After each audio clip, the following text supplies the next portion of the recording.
Ladies and gentlemen, please welcome Mr. Charles Garney.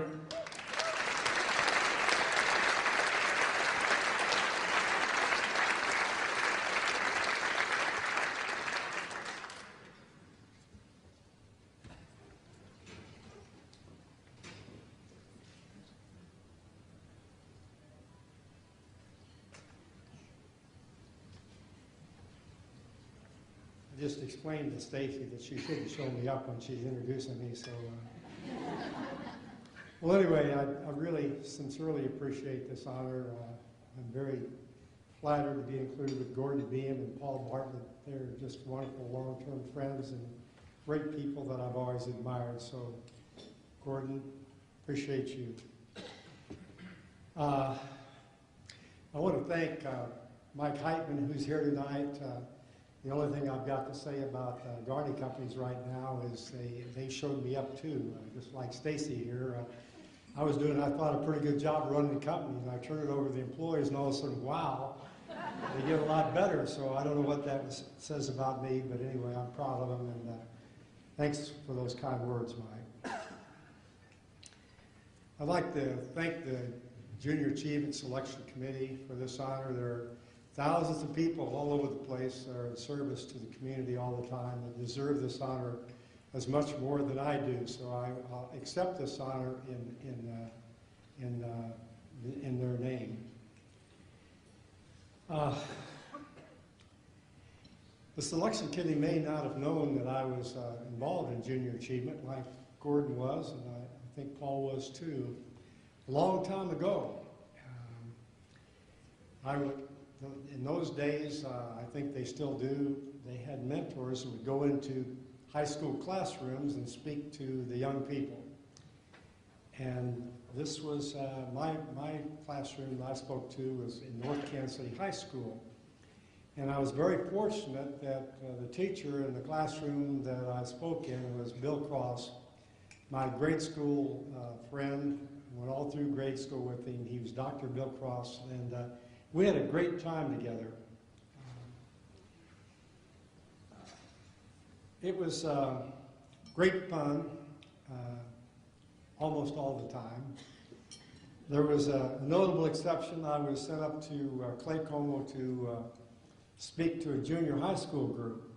And so when I walked up to the front of the room, there were a couple of young women, young girls up there. And so they just promptly turned their chairs 180 degrees and turned their back to me. So I'm about 3 feet away from them. I'm feeling a little discomfited by looking at these young ladies' backs. So anyway, I proceeded to stutter and stammer for a while until finally I said something funny, and everybody laughed, so they turned around to see what was going on, and there I was. So. In any event, they made the point that they wanted to make that there wasn't anything I could possibly say that would be the least interest to them. So that that 1 hour class felt like 2 or 3 hours about that point. But in the end, it was a victory because at the end of the class, these two young girls were avidly discussing how to make money and how to become wealthy. And so that was the subject that got their interest. We talked about how $5,000 invested when you're 20 years old in the stock market would be worth $1 million when you retire at 65. And we talked about, well, when your dad buys you a car, if he does, have him buy you half as much of a car and take the rest of the money and put it in the stock market, and you'll be well served by that practice. We also talked about a janitor, and this is a true story that made a very small income, but he saved a little bit of his money each week and had it put in the stock market. He also became a millionaire when he retired, so they were all impressed with that. And we talked about mundane things like balancing your checkbook and keeping good records, having a budget, and so forth.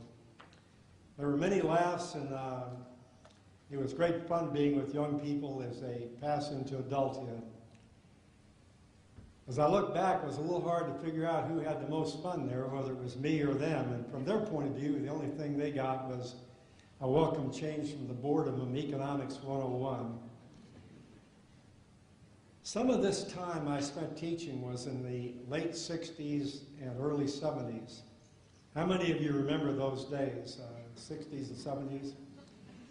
That was down with, Gordon knows this was down with the establishment those days. And the worst thing that could happen to a child those days was to have a parent. Particularly if it was one who wanted to do something with you. If you went into McDonald's, they would walk 12 feet behind you so that nobody could possibly associate them with you as you went to eat there together.